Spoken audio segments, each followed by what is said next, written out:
अस्सलाम वालेकुम। Class 8 subject mathematics exercise 13.2 page number 260। प्यारे बच्चों, आपकी किताब पर, आपके बुक पर पेज नंबर 260 पर है ये क्वेश्चन। क्वेश्चन नंबर 1 था कि हमें लॉज ऑफ एक्सपोनेंट के जरिए इन क्वेश्चनों को हल करना था। तो हमने 4 पार्ट पिछले लेक्चर में किए हैं, आज हम 5वां पार्ट करने जा रहे हैं। तो 5वां पार्ट है 5 raised to power 2 bracket close raised to power 3 divide by 5 raised to power 3। देखो प्यारे बच्चों, पहले हमें ये हल करना है, पहले हमें ये इसका सोल्यूशन निकालना है, सॉल्व करना है। ये हो गया, पहले लिखेंगे 5 raised bracket begin 5 raised to power 2 bracket close short bracket close bracket raised to power 3 divide by 5 raised to power 3। दोबारा जब लिखा हमने सोल्यूशन में, तो हम क्या करेंगे, सबसे पहले हम ये ब्रैकेट जो है ये खत्म करेंगे।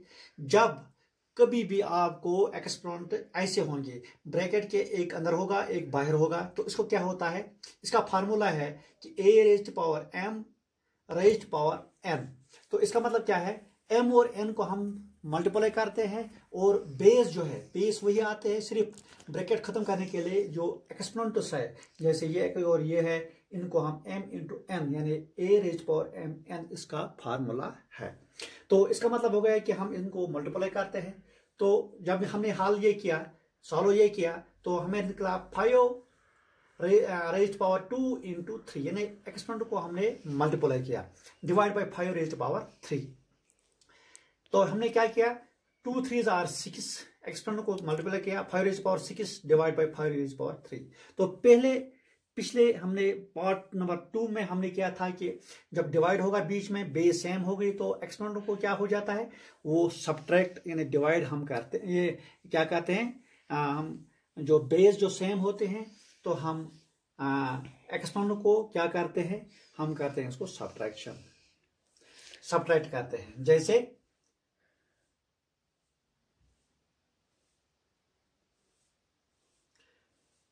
क्या करके हम यहाँ क्या करेंगे इसका, तो 5 raised to power 6 minus 3, 5 raised to power 6 में से 3 निकालो, 6 minus 3 हो गया 3, वो है 5 raised to power 3।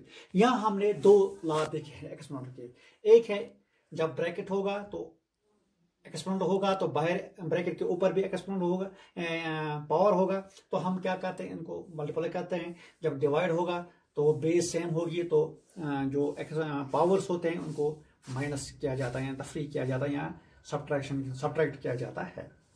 Part number 6 2 raised to power 5 into 5 raised to power 5। देखो प्यारे बच्चों, यहाँ देखना, गौर से देखना, यहाँ पावर्स जो है वो सेम है, बेस सेम नहीं है। तो हम क्या करते हैं, बेस को मल्टीप्लाई करते हैं, मल्टीप्लिकेशन बेस को करते हैं, मल्टीप्लाई करते हैं और पावर्स एक लिखते हैं। जैसे 2, पहले हमने 2 raised to power 5 into 5 raised to power 5। तो हम क्या करते हैं, 2 into 5 raised to power 5 whole 5, यानी इसका भी 5 इसका भी 5, ये बनता है 10 raised to power 5। इसका फार्मूला है a raised to power m into b raised to power m, यानी m जो है ये पावर है, a और b जो है ये बेस है। तो बेस को हम मल्टीप्लाई करते हैं, आपस में हो गया a b, और पावर जो है वो एक ही हम लिखते हैं, वो हो गया m। तो यहाँ हमने एक और लॉ देखा, इसका जब बेस डिफरेंट होगी तो पावर जो है वो सेम होंगे, तो हम क्या करते हैं, बेस को मल्टीप्लाई करते हैं और पावर एक ही लिखते हैं, तो हमें क्वेश्चन सॉल्व हो जाता है। तो फिर है 7वां पार्ट VII। तो a raised to power 4 into b raised to power 4, ये सीधी सी बात है कि ये वाला क्वेश्चन है, ये वाला लॉ है। तो a raised to power m into b raised to power m, इसका क्या करेंगे, तो a raised to power 4 into b raised to power 4 question है, हम करेंगे काम, बेस को multiply a into b bracket begin a into b bracket close raised to power 4, यानी इसका भी 4 इसका भी 4, हम दो के बदले हम एक ही लिखते हैं, तो इनको मल्टीप्लाई करते हैं, a b raised to power 4, यानी कि 4 जो है इसका भी है और इसका भी है, a b raised to power 4 हमें, a b यहाँ बेस है, ए भी यहाँ बेस है, पावर आ गया 4।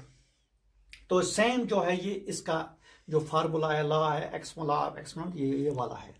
तो 8वां पार्ट है 3 bracket begin 3 raised to power 4 bracket close raised to power 3 solution में हम लिखेंगे दोबारा 3 bracket begin 3 raise power 4 bracket close raise power 3।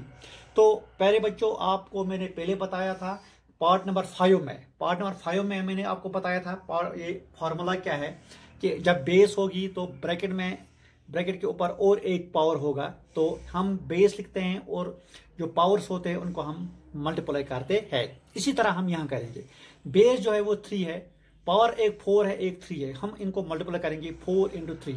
यानी आपको ये याद रखना है जब ब्रैकेट होगा, ब्रैकेट के बाहर भी पावर होगा, अंदर भी पावर होगा बेस का, तो वो मल्टीप्लाई होता है, मल्टीप्लिकेशन उसका होता है। तो 4 3 12, 3 रेज पावर 12। ये हो गया। आज हमने कुछ 3 लॉज पढ़े, तो ये हो गया यहाँ तक। कल हम इसके आगे देखेंगे। आप इसका पहले बच्चों स्क्रीनशॉट उठाना, फिर घर में भी इसका प्रैक्टिस करना ताकि आपको समझ आ जाए। बाकी